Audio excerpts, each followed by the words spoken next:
My name's Chris Johnson. I'm the Freeman Chair in China Studies here at CSIS. I want to thank everybody for coming out on a glorious day, right before a holiday weekend. We're very honored to have speaking today Barry Naughton.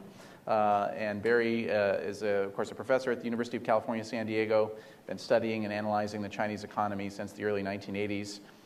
He published his comprehensive study, The Chinese Economy, Transitions and Growth, in 2007, and it has been translated into Chinese and Korean. His first book, Growing Out of the Plan, Chinese Economic Reform, 1978 to 1993, won the Masayoshi Ohira Memorial Prize. More recently, Naughton has published and edited volumes of essays by Wu Jinglian, China's foremost reform economist, called Wu Jinglian, Voice of Reform in China. In 2015, Cambridge University Press is publishing his co-edited volume, State Capitalism, Institutional Adaptation, and the Chinese Miracle. Naughton publishes extensively in top economic and social science journals, and he also publishes regular quarterly analysis of Chinese economic policymaking online at the China Leadership Monitor. And of course, Barry's also professor at University of California, San Diego, my own alma mater, and a very close personal friend, so I'm really pleased to have you here, Barry. We're also joined by Tom Orlick. He is Bloomberg's chief Asia economist based in Beijing. He leads a team providing in-depth analysis of Asia macroeconomic data and policies and how they will impact financial markets globally.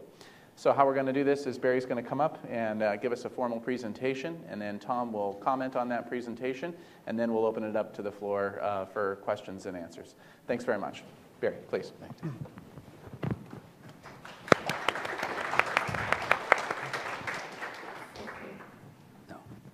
So I guess I'm mic'd, right? Can everybody hear me okay?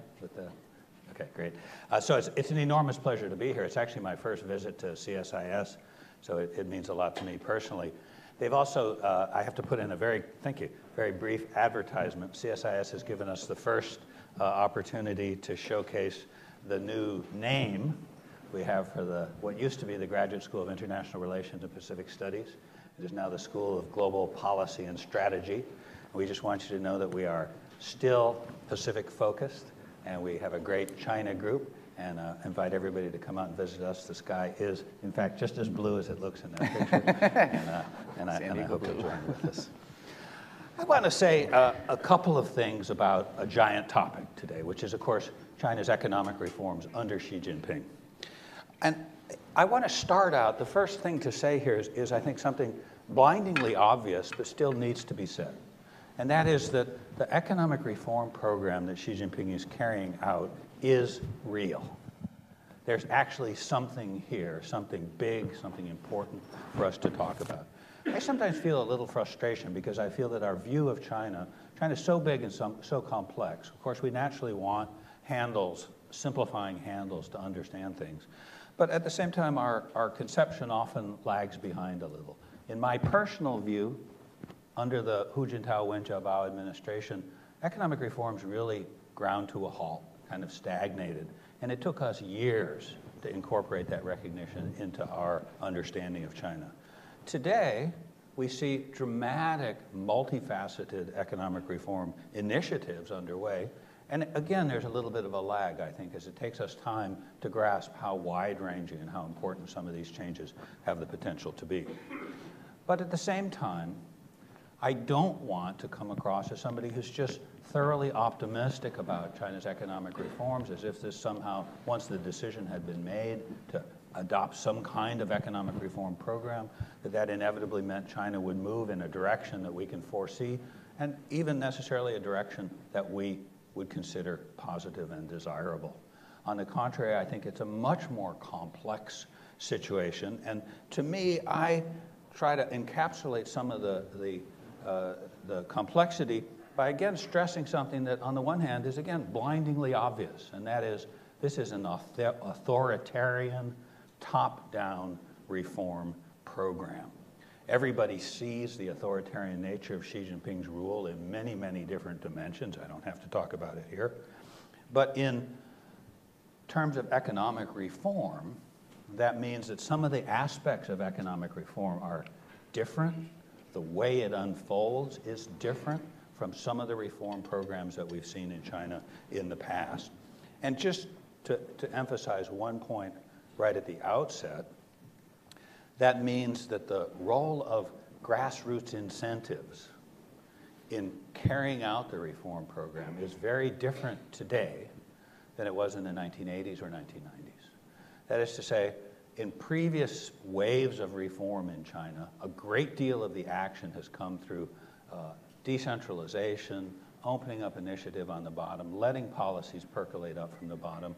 And that aspect of policy making and policy implementation is much less prominent under Xi Jinping than it was under some of the earlier leaders.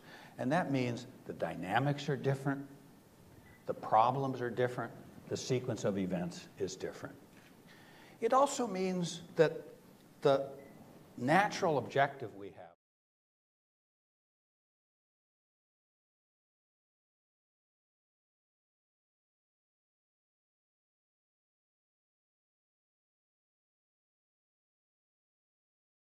Xi Jinping and Li Keqiang said before they came to power, they called for a top-level design of reform.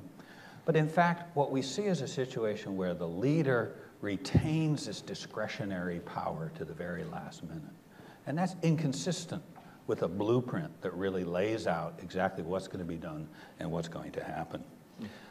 Instead, we see a mechanism for implementing reform, and then a very complex process by which implementation percolates through the system, depending upon what the issue is, depending upon who has ownership of that issue, depending upon what kind of resources they have to enforce compliance.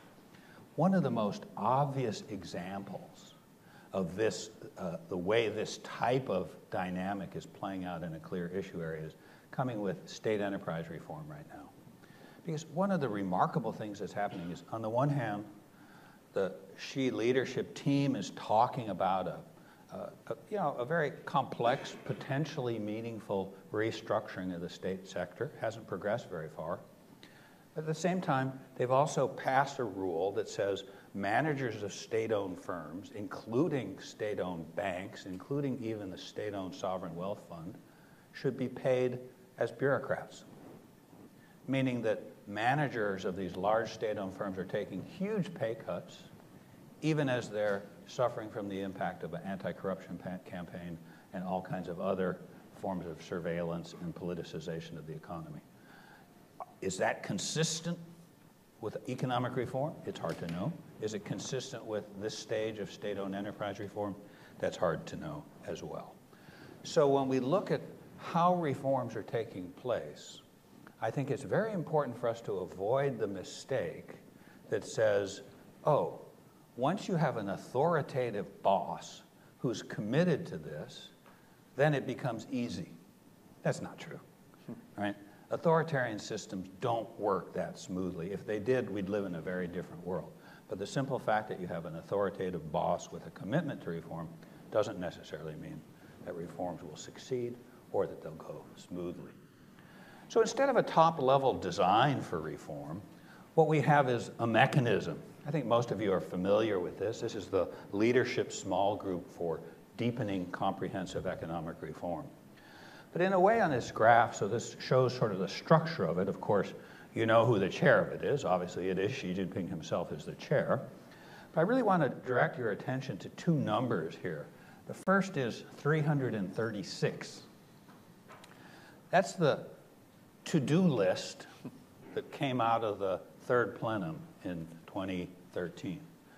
Right, that big, comprehensive, bold statement of reforms at some point was boiled down into a to-do list. It had 336 different initiatives on it.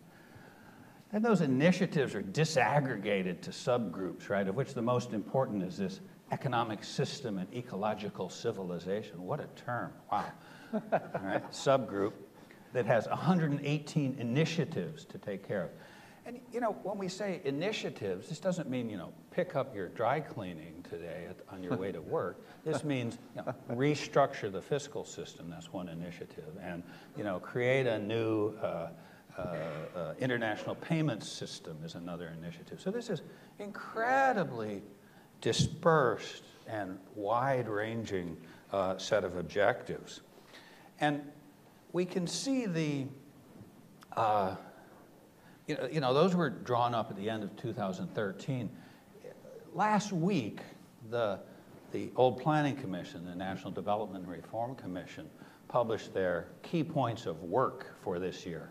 And it's got just as many things in it, It's got hundreds of items in it, including at least 50, by my count, major new documents that NDRC is supposed to preside over to be produced during this year of implementation. So in other words, we've got a pipeline that's full of half-done and, in some cases, half-baked items that are working their way through the system, right? And, some items we see a strong push, giving the support of the top leaders to an individual reform measure. But there are also scores of measures out there that are sort of languishing with partial support or with the leadership more naturally kind of holding back and waiting to see if they can assemble some kind of consensus. If it comes together and there's enough buy-in, then boom, they'll push it forward. That makes it very difficult for us to track the different cases and understand what's happening overall with the reform process. So I want to take an example or two. And the examples I'm taking, obviously I'm choosing them because I think they're important. But as you'll see, they retain the same complex mixture of ambition, achievement, and failure that I think we see in the reform program overall. So let me start with my first example, which is the restructuring of local government debt. Now, first of all, notice something right away that's kind of peculiar. I just laid out this story about this big institutional mechanism to carry out reform, the leadership small group. And then I go to this important reform example. And does this important reform example actually come out of the leadership small group system? Well, yes, in a way, but really when you dig into it, it's more of a case of a single dedicated civil servant, the Minister of Finance, Lo Jiwei, somebody who's been committed to reform for decades and is now finally in a position of power. So essentially, he's got this program, and Xi Jinping and Li Keqiang nod their heads and say, yeah, do it. Right? So that's what drives this forward. So Lo Jiwei advances this extremely ambitious program during 2014. He says we're going to audit all of the local government debt. We're going to cap it so that local government financing vehicles will no longer have the ability to take out additional debt except through a clear set of procedures. And then perhaps most critically, a certain portion of the existing debt will be swapped for bonds. That is, new bonds will be sold. New, essentially the equivalent of municipal debt in our system will be sold onto the marketplace. And this will be the beginning of the whole conversion of the program. Now, let me stress how ambitious this is, because it does at least three big and really important things, right? It addresses this potential financial crisis, the very real danger that China's excess lending over the past 5 years will result in some kind of serious financial disorder, maybe even a panic, capital flight, etc. That's a real threat. Everybody knows it's a possibility. This is the first time that the system has really grappled head-on with the bad debt problem and started to take measures to tackle it. So it's absolutely fundamental in that sense. Second, of course, it's also part of a program to improve the finances of local government by reducing their interest payments. Some estimates are that local governments today pay maybe as much as 8% on their very large debt because they're in a situation where they're forced to roll over bank loans. They sometimes have to have recourse to these off-the-books shadow banking facilities to get access to credit. So we don't know for sure, but certainly it's above 6% and might be as high as 8%, whereas these new bonds would be substantially less, perhaps 3.5% to 4%. And Also, in terms of its reform content, right, a very, very important objective of this is that these new bonds, these new local government bonds, would then become a part of a rapidly growing, diversified bond market that is an absolutely crucial part of creating a new modern financial system. The bond market's grown dramatically over the last few years. There's already 3.4 trillion renminbi worth of so-called chengtou, or urban construction bonds.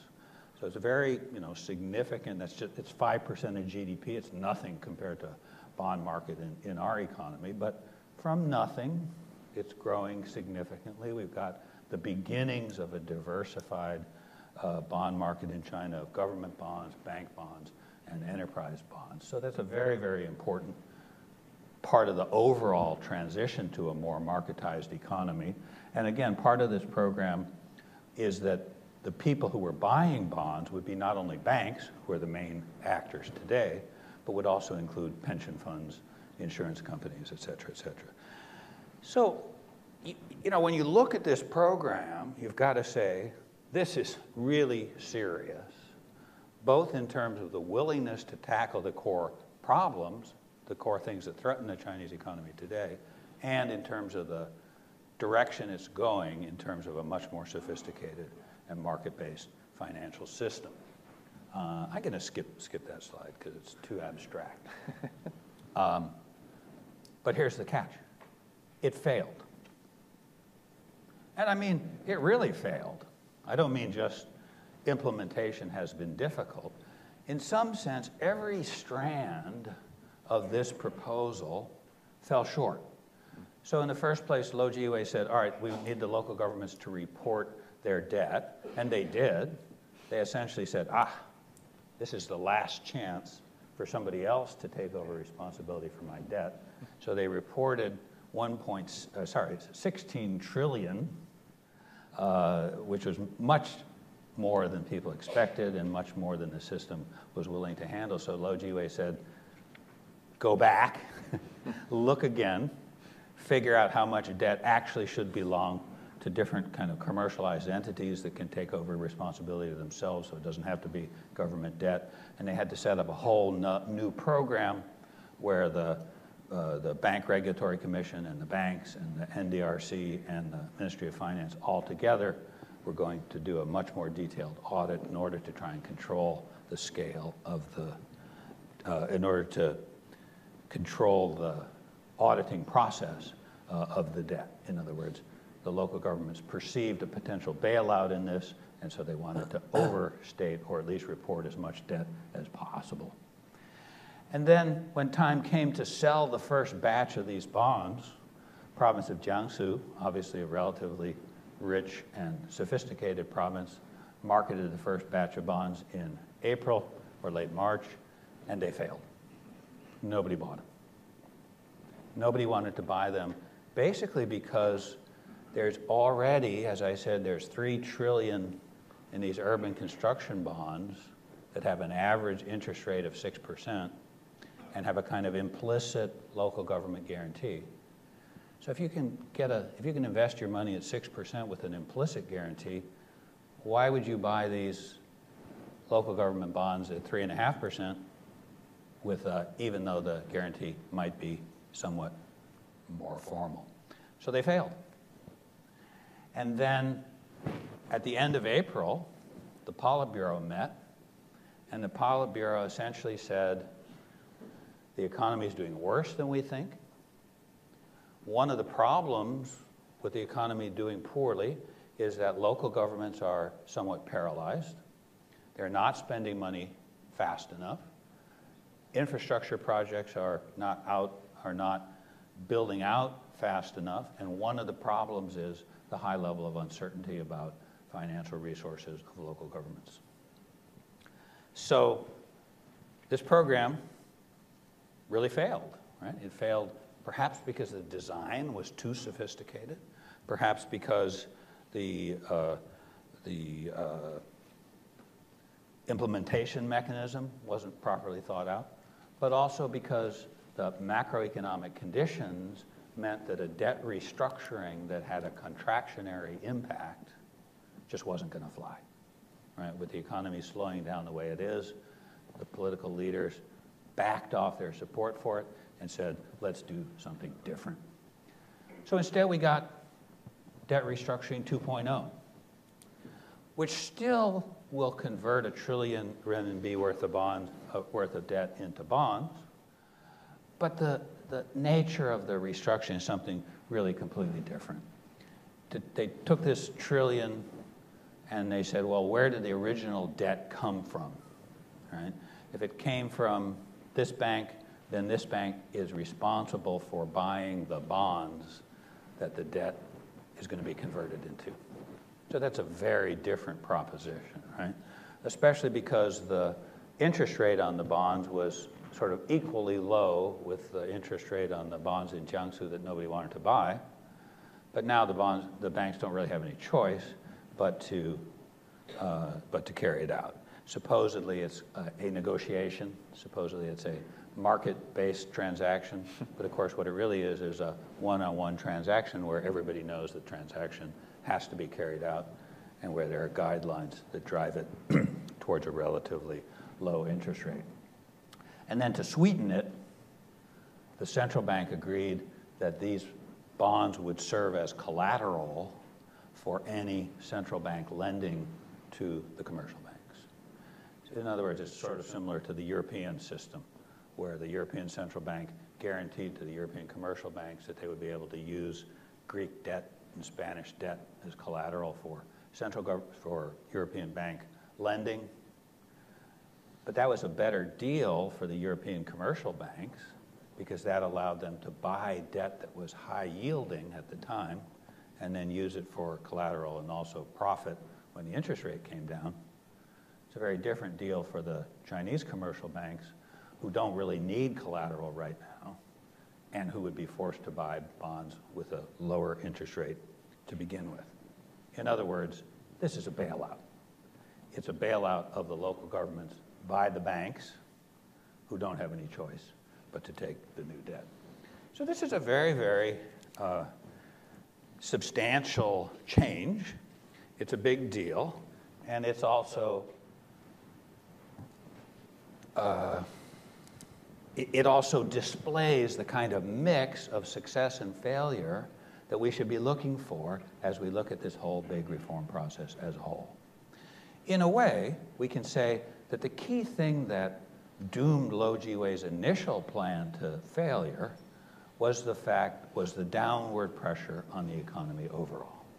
The economy is weakening because of these secular trends towards slowing, but the inflation rate's also dropping because energy prices have been low. So it's clear that optimal macroeconomic policy, this is controversial, but I think it's true.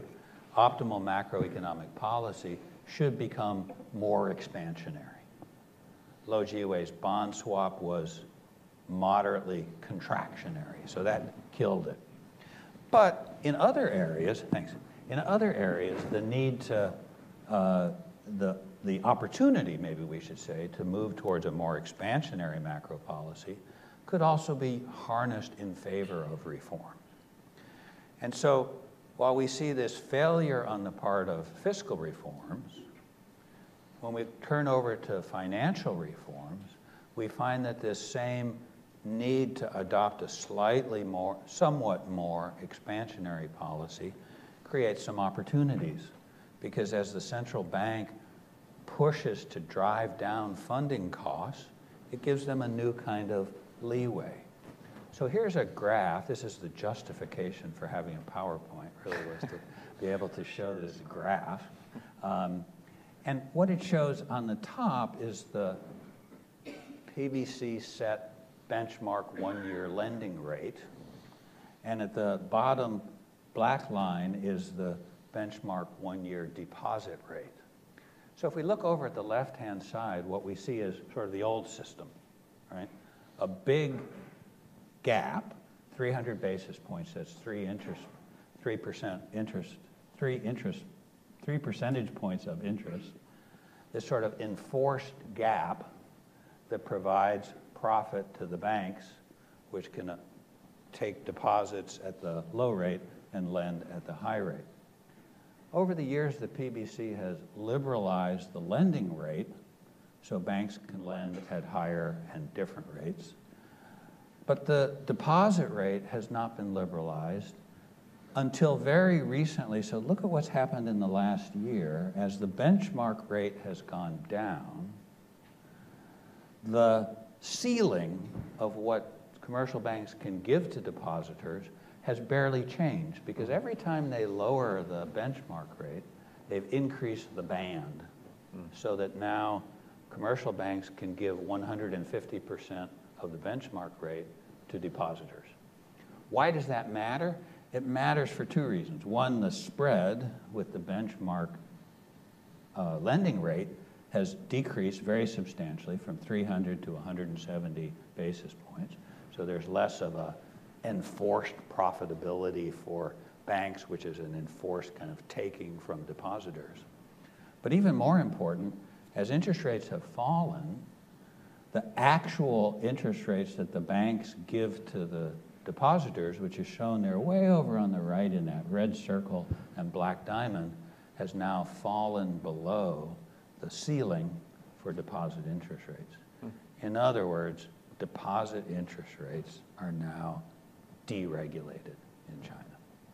That's a big step forward. That's something the central bank has been trying to do for a decade, and now we finally start to see it as the macro policy shifts towards something more liberal. I won't go through this slide either. You can look at it for your reference later. The point is just these measures of liberalization of financial markets are being accompanied by a broad span of different liberalization measures in financial markets. Just for one major, for instance, the linkages now being established between the Shanghai stock market, the Hong Kong stock market, and now the Shenzhen stock market as well, mean that equity markets and these growing bond markets are starting to be linked up in terms of the way demand for funds influences asset pricing in these different markets. They've still got a long way to go, but these are major changes in the direction of creating a modern integrated financial system that is now significantly open to world financial markets as well. So where does that leave us? As you can see, I'm not saying, oh, everything's great, reforms are perfect and underway, but I think we do have to acknowledge there's such a dramatic spectrum of new reforms. I think it makes sense to think of them as already falling into sort of four categories, right? There are some things where reforms are just working, right? The deposit rate liberalization, true, it needs to be sustained when interest rate conditions change, but essentially, if the will is there, we're already there in terms of the deposit rate liberalization has been achieved. There are a lot of other ways where changes are underway. Momentum has been established. We just need to sort of expect these things to continue, and then we should see changes. Reformulation is going to be a huge part of it.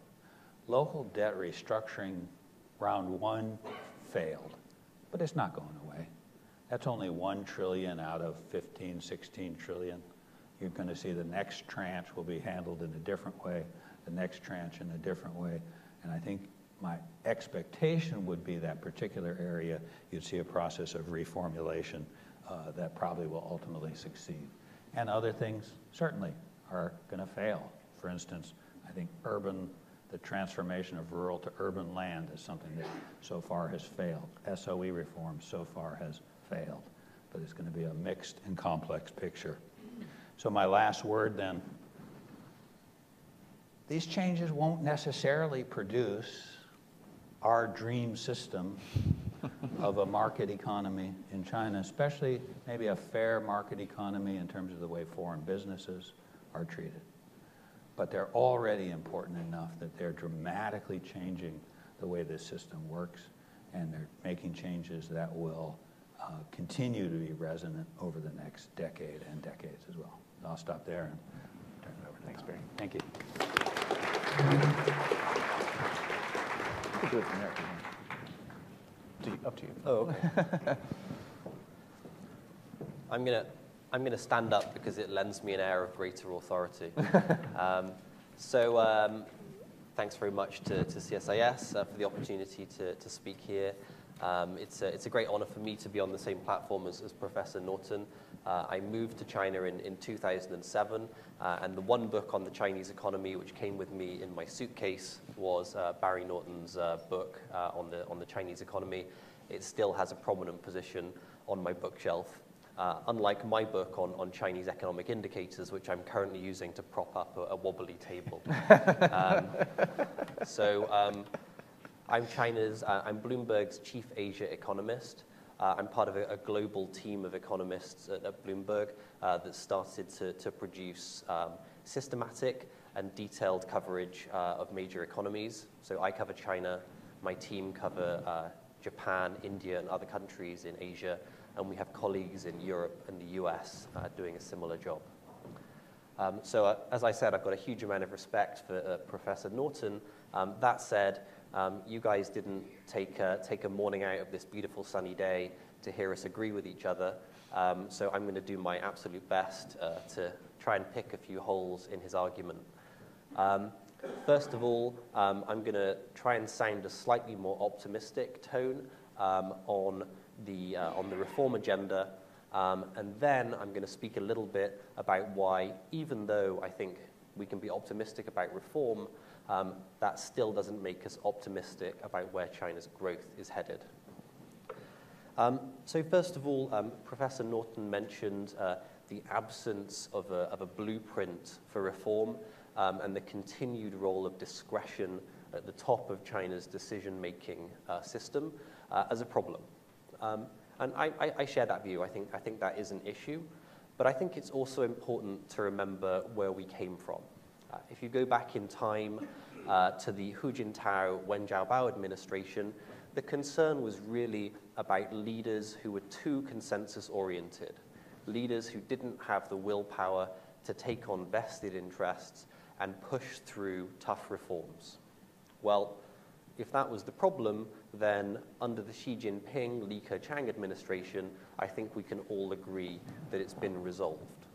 Now we have leaders who are tough, who are muscular, who are willing, demonstrably willing, to take on the vested interests and push through painful reforms. So, yes, there isn't an overall blueprint, but relative to where we were with consensus-orientated leaders who couldn't take the difficult decisions, I think we're in a better position. Secondly, Professor Norton mentioned the absence of bottom-up initiative.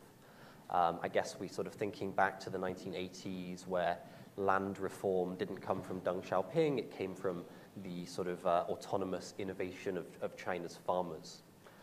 So I have a slightly different view on this based on what I see in innovative companies in China using technology to respond to the demands of consumers in a way which has a reforming impact on China's overall economy. So let me give you a couple of examples of what I mean by that. It's very hard to get a cab in Beijing. There aren't enough taxis.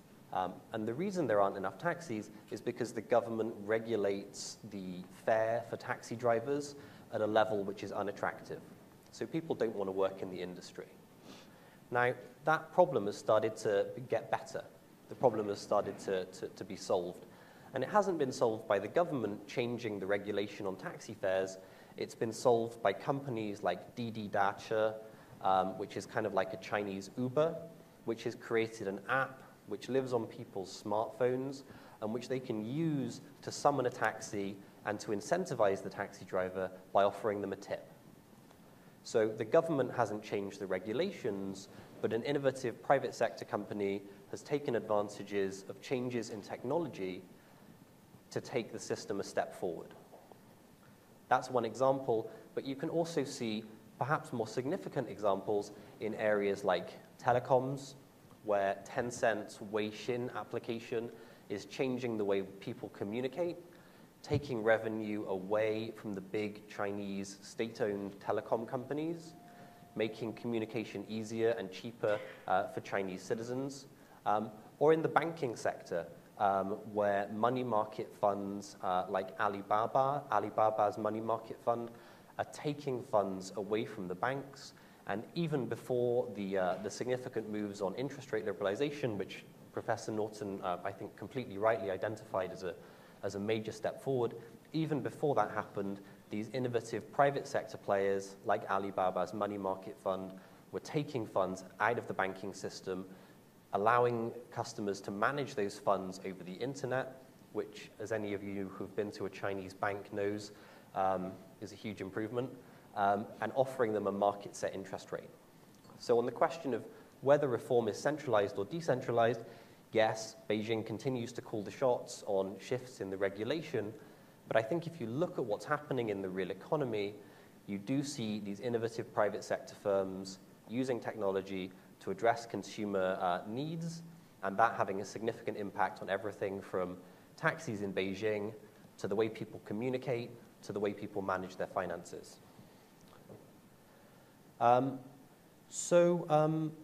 That said, I'm just going to make a couple of remarks on, well, I guess we could say I'm a little bit optimistic on the reform agenda. But I'm also a little bit pessimistic on the outlook for growth, for a couple of reasons. Firstly, I think people wonder whether China's economy is going to continue growing at a reasonable pace or slow sharply. I think that's the wrong question. China's economy has already slowed sharply. If you look at the real growth rate, back in 2007, the economy was growing at 14% a year. Now it's growing at 7% a year. If you look at the nominal growth rate, which is more relevant for understanding corporate profits, in 2007 we were growing at 21%. Now we're growing at 5.8%. So there's just been an extremely pronounced slowdown in China's growth, and that's starting to show up in the places where you'd think it would show up. Iron ore prices, for example, are extremely low compared to where they were a year ago. Now, a lot of people doubt the validity of China's official data, and so we also look at a range of alternative measures of China's growth. I just completed that exercise for the first quarter yesterday. So we look at things like electricity production, land sales, Macau gambling revenue, same-store sales for Yum, who have a lot of Kentucky Fried Chicken restaurants in China, volume at Shanghai's ports. And all of these measures, every single one of the measures I just mentioned, is either contracting or growing in the very low single digits. So based on that, I think there's some cause for concern that not only has China's growth slowed extremely sharply over the last few years, but that it continues to slow. It continues to slow at a reasonably rapid pace. So finally, just a couple of thoughts on what growth might look like if the reform agenda succeeds. So for me, I think even a successful reform agenda is not going to support growth if the fundamental drivers of demand are not there. By fundamental drivers of demand, I'm talking about exports, investment, and consumption. And across each of those areas, I think there's reason for pessimism. So China is already the world's #1 exporter. They've also seen very strong appreciation of the yuan and strong increases in labor costs over the last few years. Now, what that means is that China has limited room to grow its share of global trade and problems with competitiveness which impede its capacity to take market share. So even a successful reform agenda isn't going to do much to grow exports. How about investment? Well, investment has been the workhorse of China's growth for the last decade, and that's been very successful as a way of keeping growth strong through the financial crisis, but it's also brought problems. Industrial overcapacity, overstretched banks. So what we're seeing now in the last few months is that even as the PBOC has started reasonably aggressively cutting interest rates, we're not seeing bank lending accelerating, and we're not seeing business investment accelerating. So I think the reform agenda, and I think interest rate liberalization has really been one of the successes, is going to mean more efficient allocation of investment. But against that, we have to set the headwinds of industrial overcapacity and overstretched banks. And I think that means that we can't be too optimistic about the capacity of investment to drive growth either. Finally, consumption. Consumption is where everyone wants to see the Chinese economy moving. Rebalancing is the order of the day in Beijing. And I think of the drivers of growth, the area where we can be most optimistic is the consumption story. But I think it's also important to remember that households work in the industrial sector, and they own real estate. And so the slowdown in the industrial sector and the fall in house prices has a real impact on household welfare. Wage growth is slowing.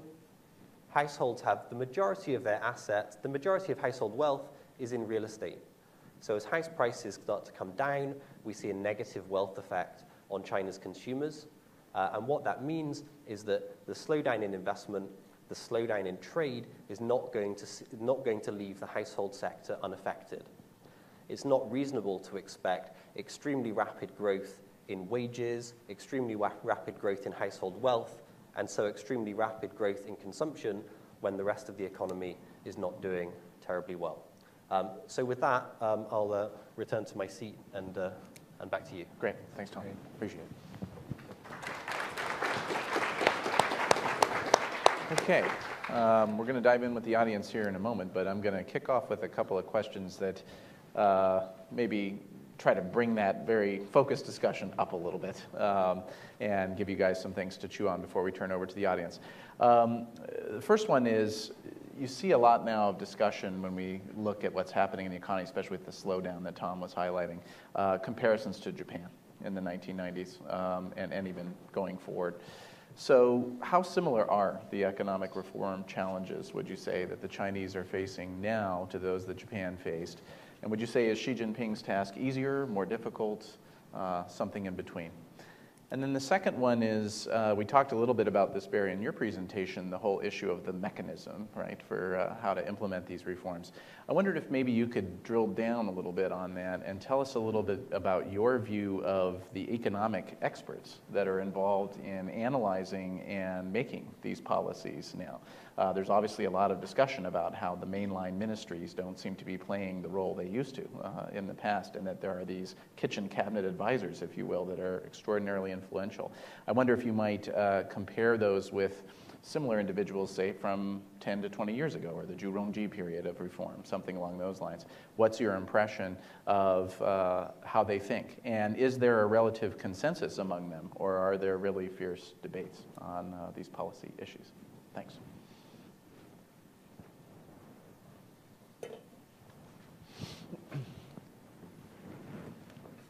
I guess I'll stand up. I know I'm not qualified to have this glass of water, but let me take a quick sip out of it. Just thought I'd put it at a safe distance. No, thanks for those great comments. I think I pretty much agree with most of the things that Tom said. In particular, I mean, the downward pressure on the economy is really serious.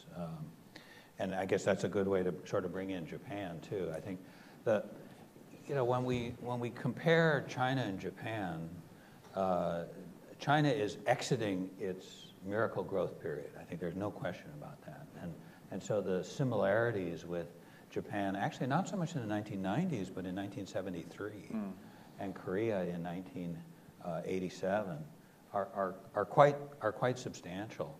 I think there's sort of two reasons why China might be in a little better shape, and two reasons why it might actually be in worse shape. China might be in a little better shape, paradoxically, because its incomes are lower. And economists believe in a tendency to convergence. And China's income is substantially lower than Japan's was even in 1973. And so there's still many sectors where Japanese companies and businesses have strong competitiveness based on lower costs and lower wages in particular. The second reason is just the investment in human capital has been so massive in China. The investment in university education, the number of people coming out with degrees, the number of people going back from after education in the United States, the investment in research and development, it's over 2% of GDP. I mean, these are real, even though, I mean, I have a lot of criticisms of the way these policies are carried out, so that they might be less efficient in terms of the way some of these knowledge resources are used, but still, there's still a huge investment in these knowledge resources. On the other hand, China's labor force changes are even more rapid, more dramatic, more concentrated than the changes in Japan and Korea. In the sense that if we think of the high growth period as basically ending when surplus labor is mopped up, when the pool of underutilized labor in the economy in rural areas and other areas is finally drawn down. In Japan and Korea, that took place at the time of the initial slowdown, but it wasn't for another 20 years that the population started to age and the labor force started to shrink. Whereas in China, these two things are happening together, right? The pool of labor has been absorbed and the labor force has already plateaued and is actually declining slightly. And that exerts a kind of downdraft on the economy, as we saw in the 1990s. And then also just that the financial mess is really big, and there's probably going to be some growth costs involved in clearing it up. You know, my take of Japan in the 1990s is the biggest problem that Japan had is that they tried to defer addressing those financial issues for so long, and they just carried this bad debt load for almost a decade before they began to deal with it significantly. I think that China's going to do a lot better than that. I think that they're going to tackle the bad debt problem more aggressively, and that they'll do so more thoroughly. So I'm not worried about a decade of stagnation in the Japanese sense of the 1990s, but I am worried about short-run disruptions to growth caused by the difficulty of re-gearing economic policy and re-gearing development strategy once that miracle growth phase ends. So I very much agree with Tom. I mean, I think our sort of short-run warranted growth rate, I think, is below 7%, quite, you know. And I'd love to, so I guess I would give Chinese policymakers credit for recognizing that there is a new normal, that you know, we're not trying to sustain growth at the super high levels that it was at before. There is a new normal, but I think we'd have to say the new normal isn't normal yet, right? We're not actually at the new normal yet. And my guess is if they were listening to me, which they're not, I would say, you know, target 4 or 5% growth for this year in order to give the economy more space to make the kinds of reorientation that's necessary, even if you're hoping to come back up to a 6% sustainable growth over the next few years. That would be what I'd like to see. I guess Chinese economists don't have consensus on that, right? I mean, quite a few Chinese economists, most famously Lin Yifu, Justin Lin, thinks that China's capable of 8% growth. I don't quite get it. I don't see how he gets there. And in any case, we've certainly seen in the most recent Politburo meeting this determination to try and keep growth higher. So I think that's very much, you know, it's hard enough to know, you know, what the sustainable target growth rate should be. And if we think of macro policy as trying to adjust money supply and interest rates to come as close as possible to that sustainable warranted growth rate, we don't even know what that warranted growth rate is in China, and there's not even agreement about it. So it's certainly a factor that makes setting economic policy properly much more difficult. You know, in terms of the people who are advising Xi Jinping, I mean, it's funny because, of course, probably the two most important operational, hands-on policymakers are Central Bank head Zhou Xiaochuan and Minister of Finance Lou Jiwei. Well, if you say how different are they from the advisors of the 90s and the 80s, and we say they are the advisors of the 90s, 80s. They're the same people, and they. I think it's fair to say that their advice was mostly neglected during the Wen Jiabao era, and now they are listened to, and they're in positions of great power and responsibility. Of course, they don't always agree, and we know, just precisely in terms of this local debt restructuring, there were some real frictions between the two, and I think one hears, and you never know. There's such a gossip mill in Beijing, but one hears that Zhou Xiaochuan was quite frustrated at the outcome that sort of forced the commercial banks, which are after all part of his portfolio, to take on the responsibility for the local debt, which is Lou Jiwei's portfolio. But I think those things are pretty natural part of the business.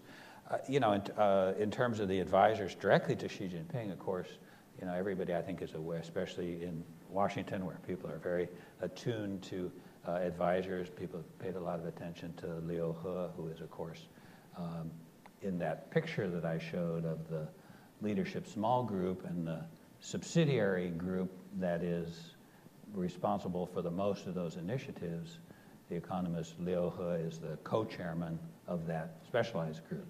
So he's in a very critical position in terms of managing the flow of decision-making and being the one who has to decide, has our policy making on this particular issue, reached a mature enough level. They love that term.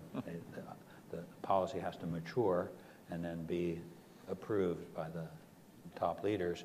So he's really sort of the person right there in the cat seat in terms of determining whether a policy has reached the point where the leadership can approve it and push it forward. And I can't really detect any major differences in the way he views the world and say Zhou Xiaochuan and Lou Jiwei view the world. And they have somewhat different institutional constituencies, but I think they're people whose thinking is easy for other economists to understand. I mean, they're very influenced by economic reasoning. They see things as economic problems. So I guess the one question is, Xi Jinping, who is obviously a politician just down to his toes, somebody who has a strong populist sense, not a democratic bone in his body, and not really an economist mindset, but he has so far relied on these economic advisors very strongly. I hope he continues to, but we don't have any necessary reason to expect that he will, but so far he has. So. Good. Yeah. Did you want anything? So just I think on the Japan question, I think if you look at the metrics which Professor Norton alluded to, GDP per capita, urbanization levels, China looks a lot more like Japan in the immediate post-World War II era than it does Japan in 1989 or even Japan in 1980. So I think based on the idea of convergence and catching up, I think there's some reason for optimism that China is not on the brink of a lost decade.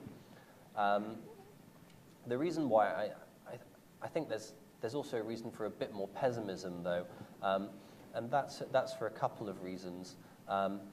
So I recently read the classic study of Japan's economic miracle, MITI and the Japanese economic miracle by Chalmers Johnson. And the thing which struck me about it was just that MITI, which is kind of like the Japanese NDRC, was just a much more efficient development institution than anything which existed in China. So China's industrialization has come with rampant overcapacity, with rampant overborrowing.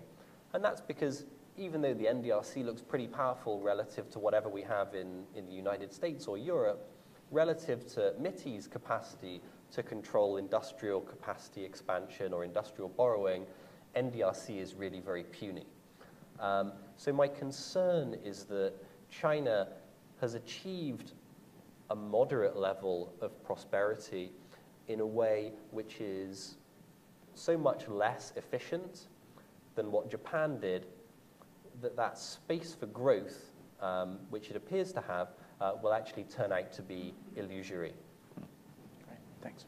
Okay, we're going to turn it over to the audience now. Per standard CSIS procedure, if you could announce yourself and what your affiliation is, and do please keep your question in the form of a question rather than a soliloquy. We're going to go right up here at the front, and please wait for the microphone.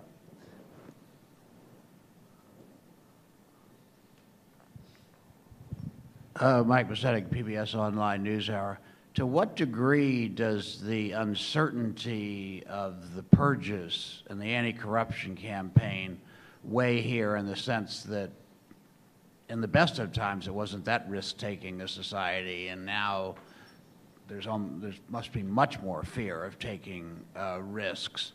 And that sort of then plays into your thoughts on Nicholas Lardy's point that a lot of decision-making and power has moved from the state to the private sector. How do you? Go for it. Go ahead. So, unquestionably, the anti-corruption campaign, and the other thing we don't necessarily think of in the same basket with that, though, is the sudden disruption in terms of what success indicators are for people. So that they face not only it's not just more risky, it's also a lot less fun. and there's a lot more uncertainty about what they're supposed to be doing. And you do see, it's funny, in some of the things, including that NDRC plan for the year that I just mentioned, you see a certain amount of new emphasis on, hey, we really need to tie specific reform objectives to the success indicator of local officials, sort of more or less officially recognizing that what you're saying is a problem. People are dragging their feet because they're not sure what to do. I guess in terms of Lardy's book, I think that it all depends on what time framework you're looking at. I mean, the title of the book says it all, right? Markets over Mao. If you're making the comparison with 35 years ago, of course, that's absolutely right. I mean, my God, the economy is predominantly private, and that's a key driver of the success of the economy. I don't think there's any question about that. So, in some ways, I would focus on a slightly narrower time frame. I think there has been let's say, a consolidation of the state sector over the last 10 years, and maybe this is very subjective, so it's really hard to measure, but what you often heard, say, 5 years ago from people in China was that it was more difficult to do business as a private entity without having some kind of connection or some kind of patron in the government. And so in that sense, that private decision-making had been eroded somewhat. That's something I would worry about, but I couldn't prove it. There's no objective indicator that shows that that's true. I'd just build on what Barry said by noting that I think this is one of the, we talk about the new normal in the economy. What I find striking is that there's a bunch of new normals across a variety of different things. That's for sure. And one of those is, as you just alluded to, how being a local official has gone from one of the best jobs in China to one of the worst, and how difficult that is for them. And one of the issues, you highlighted it in your comments, Barry, about the pay for state-owned enterprise managers, and I think we see this also for local officials, where the central message on anti-corruption and in the frugality campaign is effectively, hey, that social contract we've had for the last 30 years where you get paid a poor official salary, but you get the hongbao, you get all of these other, that's gone. You're on the emperor's grain now. And this is, I think, causing a real serious rethink among smart people, just at the time when the rub of these reforms, where they really need that technical expertise and so on, is coming into play. And I think they face a real serious brain drain issue and problem. So I have a slightly more optimistic take on the anti-corruption campaign. So I would really cast it in terms of Xi Jinping's capacity to push aside the vested interests, which everyone says are the main barrier to reform. So if you go back in time to the Hu Jintao Wen Jiabao era, everyone said, okay, we'd love to do reform, but the state-owned enterprises, the local governments, they're too powerful, we can't do anything about it. Well, what have Xi Jinping and Wang Qishan done? They've come into power, they've grabbed the head of SASAC, they've grabbed the heads of the major state-owned enterprises, they've grabbed heads of local government. It's part of the clean governance, anti-corruption campaign, but it also sends a very powerful signal. If you mess with us, if you oppose our efforts on anything, including economic reform, then woe betide you. Now, I think that there is a reasonable concern about what impact this has on China's government system. Does everybody say, the corruption investigators are out there, the safest thing for me to do is to hide under my desk, I'm certainly not signing any bits of paper. And I'm definitely not going to eat at a luxury restaurant. Now, I think intellectually that makes a lot of sense to me, but actually I think if you look at where that should be showing up in the numbers, I don't see it showing up in the numbers. So if you look at the investment data, the only bit of investment that's accelerating is infrastructure investment, which requires a sign-off from local governments. So I don't think they are sitting on their hands. If you look at luxury spending, which is meant to be this index of whether the frugality campaign is taking hold or not, you can certainly find evidence of areas where it's come down. Macau is doing really, really badly. But it's not a universal picture. I was in Seoul recently. The duty-free store in Seoul is rammed with Chinese luxury shoppers. There was a queue at the Prada store, and I was kicked out for taking a picture of it.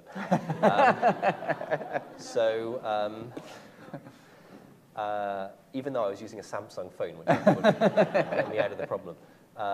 So I think the corruption campaign is I think there's a positive read on it in terms of its relationship with the reform agenda, and I get the point that it could be really confusing and freezing up the government machine, but where I look for evidence of that happening, I don't see it. In the back there.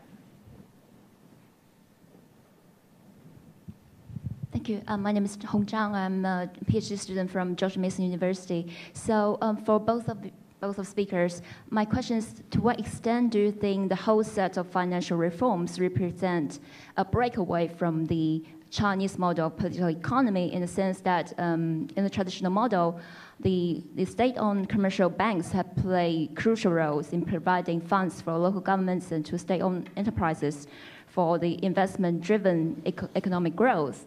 So now the commercial banks are moving toward a more market-oriented direction, and local governments are also pushed towards a more, let's say, more market-oriented fundraising model. So what's the implication for the whole political economy? And that would tie back to the question of Lardy's book, which is to what extent the state economy still plays a central role in the Chinese economy, and what's the implication for the whole political system? Thank you. In 3 minutes. Yeah, those are good questions. But let me specify that they're sort of two different questions, right? And so let's look at the first one first. I mean, if we move away from a system of financial repression, where quantitative controls are really used to steer predominantly bank credit to especially privileged beneficiaries, that results in some change in the allocation of resources. The state doesn't have the same kind of prior claim that it used to have. But it doesn't mean that local infrastructure investment has to disappear. I mean, the government has lots of money, it has lots of taxation authority, it has lots of clout in all kinds of different ways. So it's, I mean, personally, I would hope that the investment rate would in fact come down gradually over time, several percentage points. I think that would be consistent with a better functioning economy.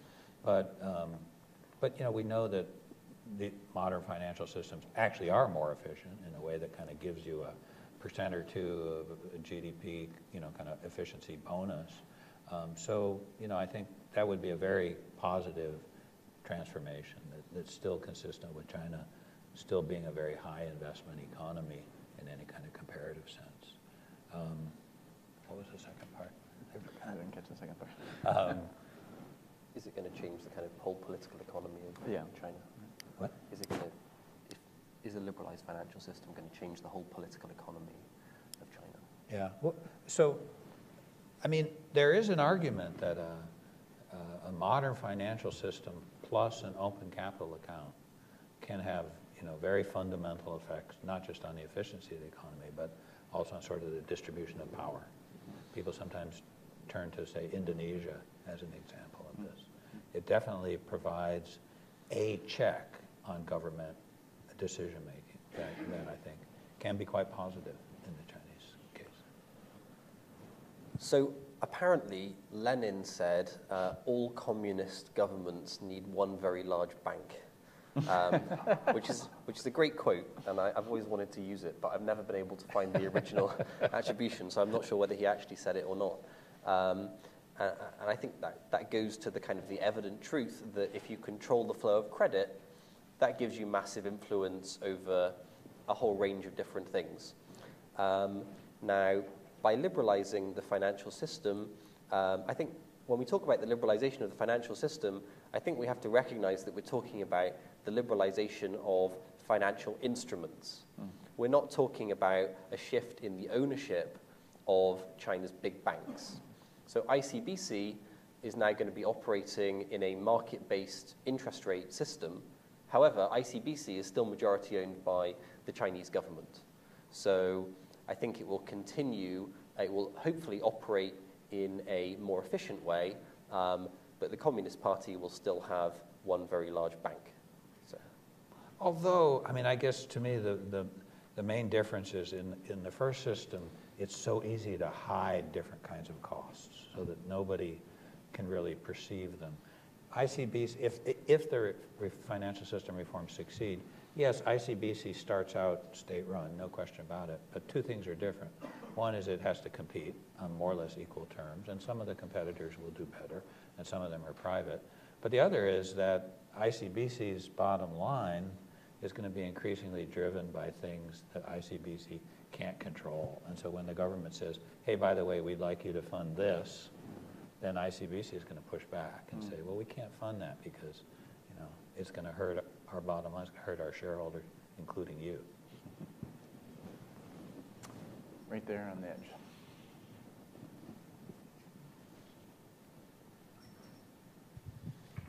Good afternoon. Edwin Santos, Air Force Intelligence Analyst with DIA. My question is, with China's economy slowing down, how do you see it affecting their vision of global economic engagement, for example, in their One Belt, One Road initiative? I'm sorry, I'm So it's with the economy slowing down, how do you see that impacting their global economic engagement, especially under like One Belt, One Road? Yeah.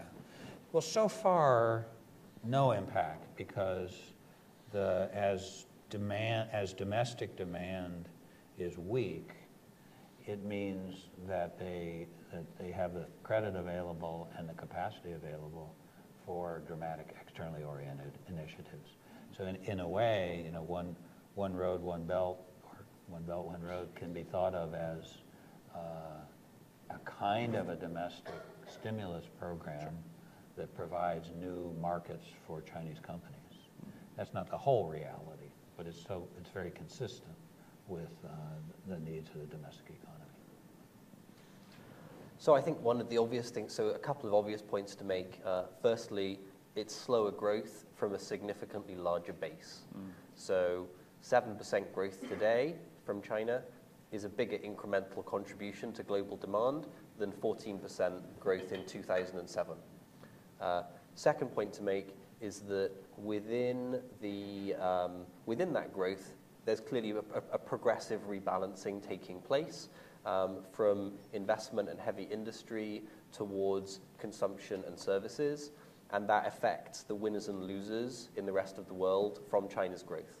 In the past, the winners were Chilean copper mines and Australian iron ore mines.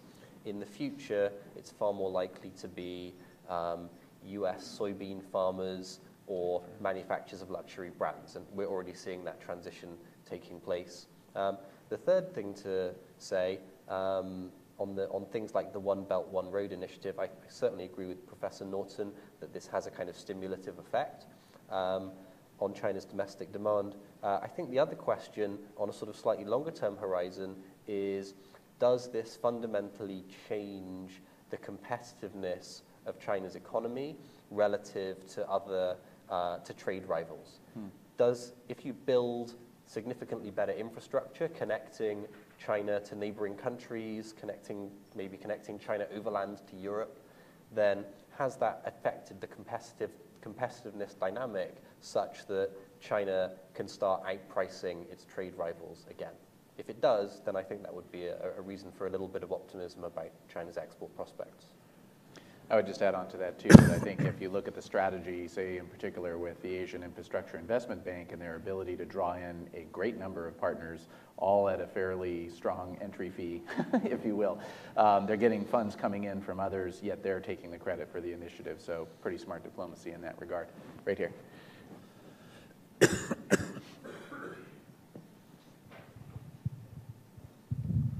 Pei Xu from Voice of America.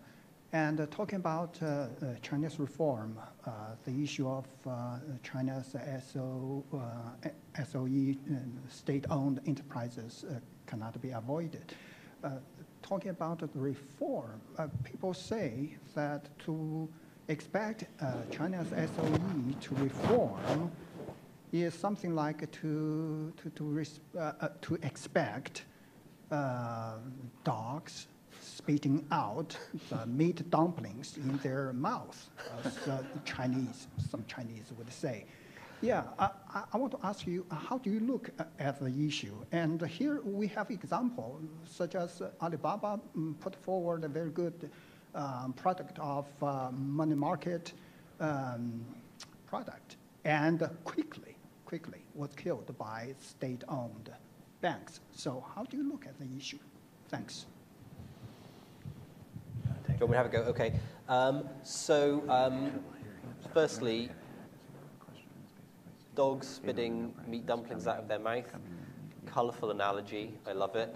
I'm going to be trying my best to work that into all future speaking engagements. I think that the second thing to say is that I think that in some ways the full frontal attack on the privileges of state-owned enterprises has been slow to materialize. The overall plan for reform of the state sector is still, I think it's imminent, but it's still on the drawing board. So you could say that was a lagging part of the reform agenda. But I think there's a certain amount of credibility in the view that other aspects of the reform agenda are a kind of death by 1,000 cuts of China's state-owned enterprises. So things like interest rate liberalization, the appearance of defaults in the financial sector, including the default on a bond from a state-owned firm, reform of energy prices. All of these things are removing the implicit subsidies which support China's state-owned enterprises. So even in the absence of a frontal attack on the state sector, these other reforms are starting to change the dynamic. On the money market funds question that you mentioned, I think the remarkable thing there was really that the state banks did push back against the appearance of money market funds, and they lost.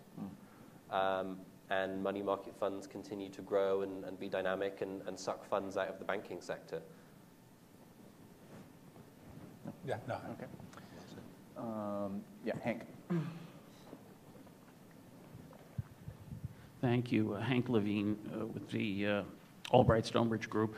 First, a brief comment and footnote, just thinking relative to the previous question, and that is the U.S.-China Bilateral Investment Treaty, if ever completed, would, it seems to me, make a significant contribution to SOE reform, or at least increased competition for SOEs, because it would require opening up so many sectors that the SOEs are in. So just a random thought. But related to that, I think I saw in one of Barry's early slides a reference to the to nationalism as an input into reform, and I think in the interest of time, you really didn't discuss it. And I wonder if you could expand on that a little bit, and particularly as it relates to your later comment that the ultimate form of the Chinese economy may not be one that we particularly want to see, and particularly the U.S. business community or the foreign business community may not be, especially thrilled, given that the U.S. business community is very focused on the opening side of reform and opening. So I'd be interested in the nationalism question and then how that relates to the progress of kind of the opening side of reform and opening. Great question. A great question. I wish I had a sort of firmer prediction, a clear statement to make about that, and I don't, because I think what we're seeing is the interplay between two different instincts, which are both contradictory and occasionally coinciding. So it's most obvious, I think, in the sense that this enormous sense that China needs to move into a more innovative economy. And so, on one level, that leads them to support small firms, startups, a much more lively milieu for, private business and especially entrepreneurial business. And I think there are many signs that that's happening. But at the same time, there's this intense paranoia about information technology. This, still, in spite of all the things they've said, the reality of sort of industrial policy on the ground is still highly interventionist, highly distortionary, and highly anti-foreign. And so, how do these two things work out? I don't know.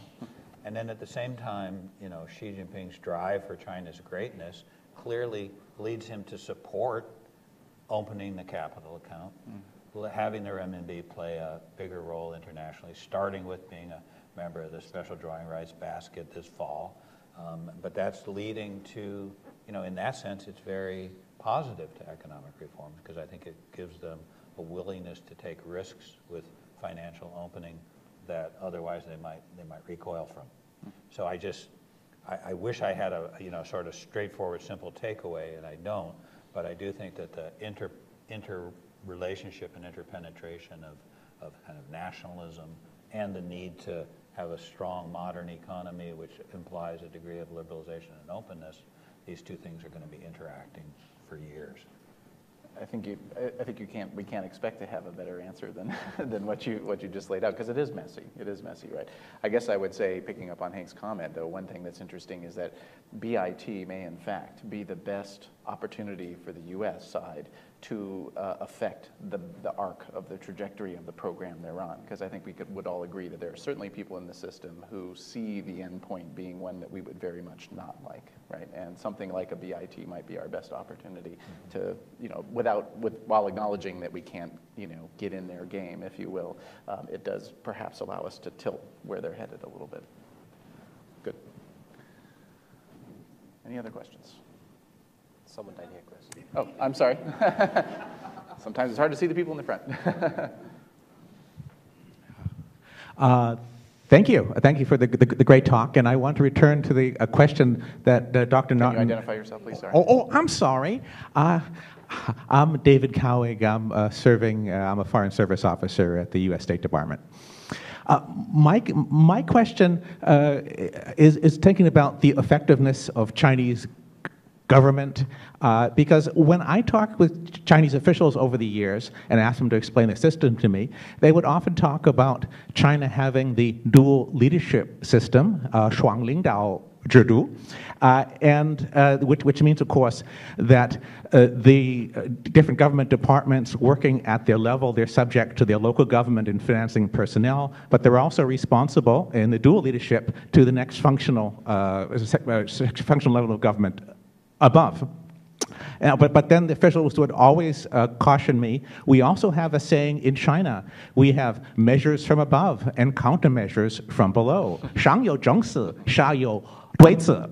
And I've also seen Chinese academics criticize this dual leadership system as being a critical weakness for China, meaning that while China is supposedly very centralized, actually, because, of course, the part of the leadership at the local level names the personnel and controls the budget, you're going to pay an awful lot more attention to your local leader than to the departmental level above. So I always get the impression in my years in China that China is a much more decentralized place than we expect, and that the government is actually much weaker. In fact, one of the big problems with China is the government is weak, not that even though the human rights people, of course, have a different perspective, the ability of the central government to impose its policy is actually quite difficult. When I looked at Dr. Norton's slide talking about the local government financial vehicles that was for helping with finance for local governments, made me think, oh, this is another countermeasure from below, which the local government set up to try to raise some money for themselves. I worked in Chengdu for 5 years, and Chengdu, like many of the big cities, they get about 1/3 of their income from basically confiscating the value of real estate from people at the periphery as the city expands. And of course, this is a way for them to capture funds for the development without getting permission from the center. Now, I hope for the good of China that things can do better, but the question, I'm sorry, it's almost thinking about the political side. Now, this sort of consideration, should I really be keeping this in mind as I think about economic reform, or is economic reform a little bit of a different track? So that's what my question. Okay. So it's a great question that is super hard to answer because it is so huge, right? I mean, it is. But you're absolutely right. I mean, talking about local government debt, in some level, trying to sweep under the carpet the fact that there are all these important issues about what are the funding sources that local governments have, is it adequate? They, of course, have relied tremendously on land conversion from rural to urban and development as a key source of revenue. But I guess so I agree with you that the interplay between center and local is subtle and complex, and we need to think about it all the time.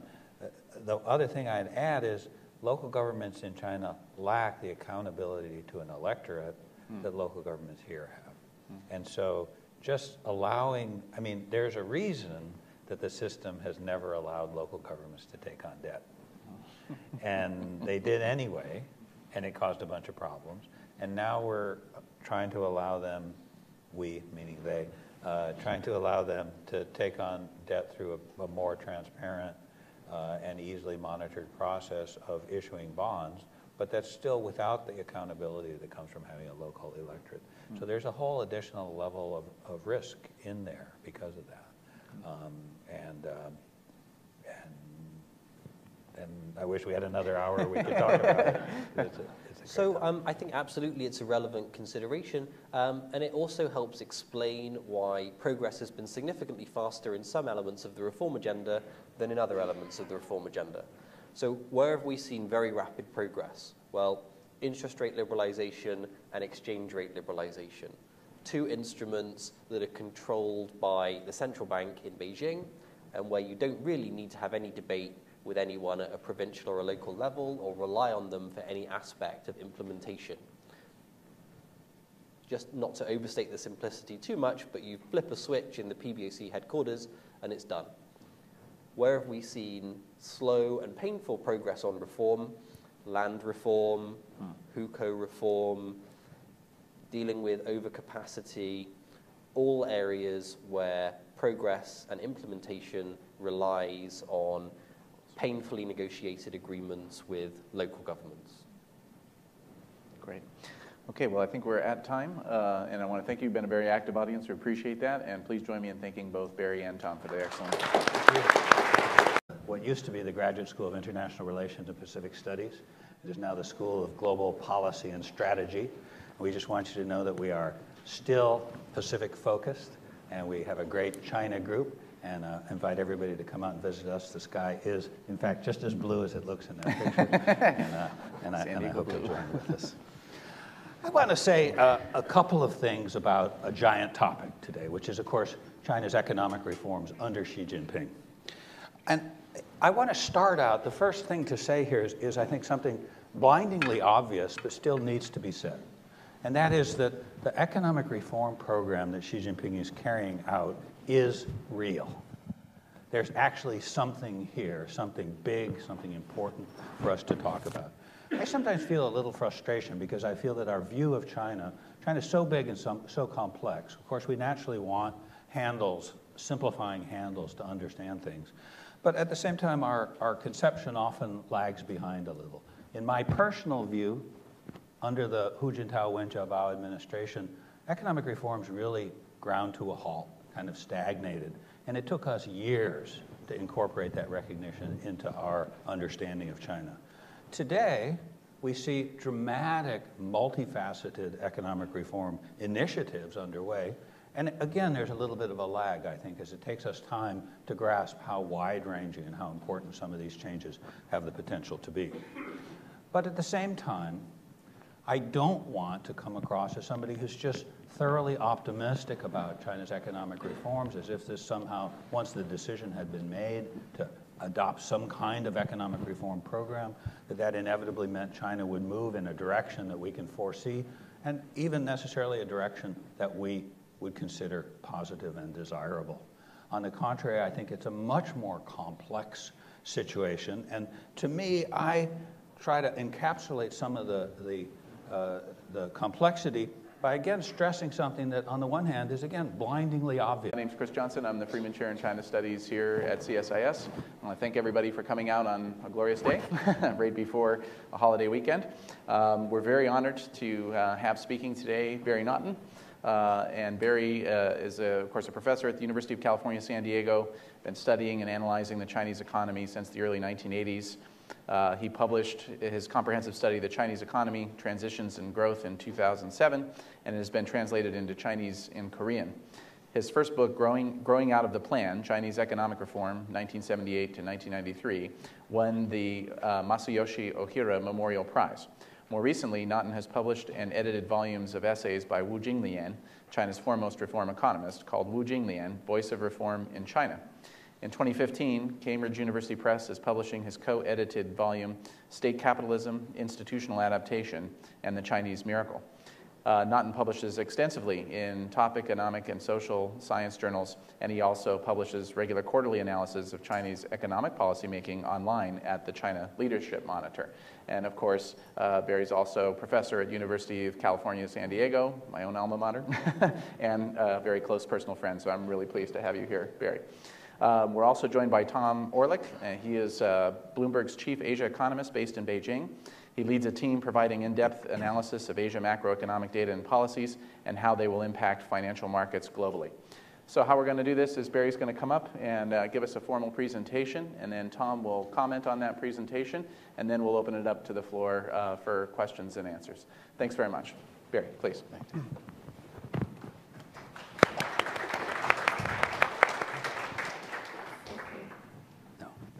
So I guess I'm mic'd, right? Can everybody hear me okay? Okay, great.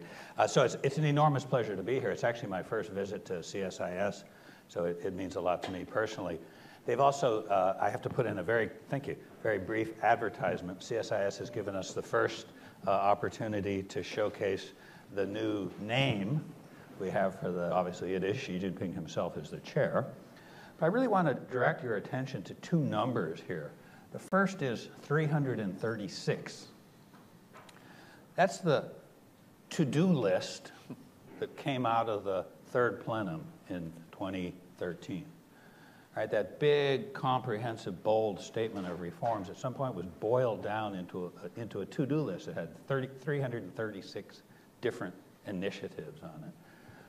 And those initiatives are disaggregated to subgroups, right, of which the most important is this economic system and ecological civilization. What a term, wow. All right, subgroup that has 118 initiatives to take care of. And, you know, when we say initiatives, this doesn't mean, you know, pick up your dry cleaning today on your way to work. This means, you know, restructure the fiscal system. That's one initiative. And, you know, create a new international payment system is another initiative. So this is incredibly dispersed and wide-ranging set of objectives. And we can see the, those were drawn up at the end of 2013. Last week, the Old Planning Commission, the National Development and Reform Commission, published their key points of work for this year. And it's got just as many things in it, It's got hundreds of items in it, including at least 50, by my count, major new documents that NDRC is supposed to preside over to be produced during this year of implementation. So in other words, we've got a pipeline that's full of half-done and, in some cases, half-baked items that are working their way through the system, right? And, some items we see a strong push, giving the support of the top leaders to an individual reform measure, by which implementation percolates through the system depending upon what the issue is, depending upon who has ownership of that issue, depending upon what kind of resources they have to enforce compliance. One of the most obvious examples of this, the way this type of dynamic is playing out in a clear issue area is coming with state enterprise reform right now. Because one of the remarkable things that's happening is, on the one hand, the Xi leadership team is talking about a very complex, potentially meaningful restructuring of the state sector. Hasn't progressed very far.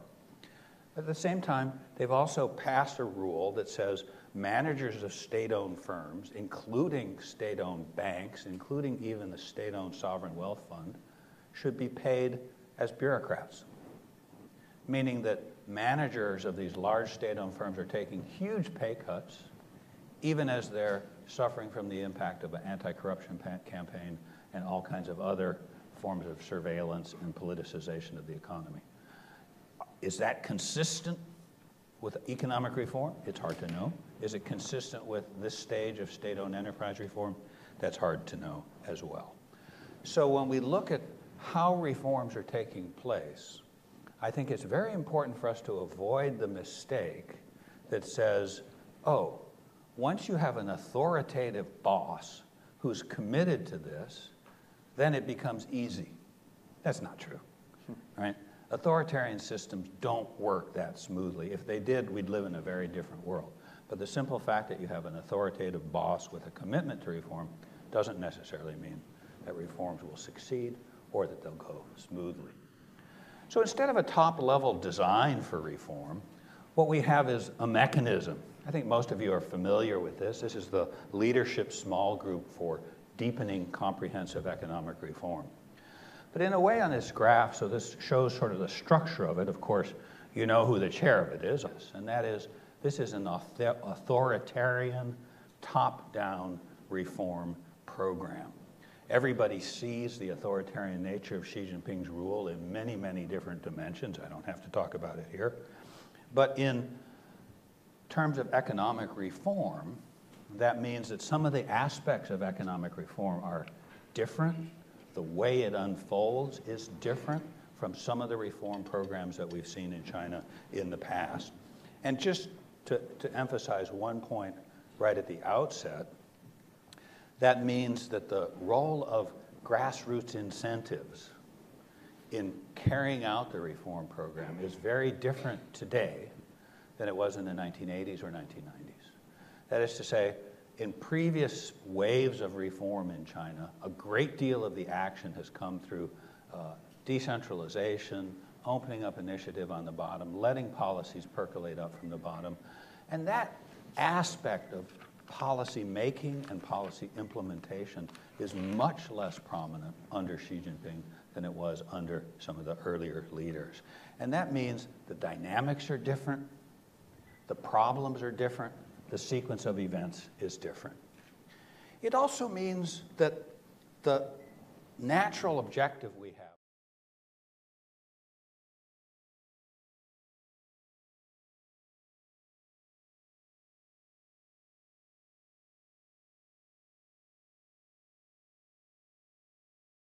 Xi Jinping and Li Keqiang said before they came to power, they called for a top-level design of reform.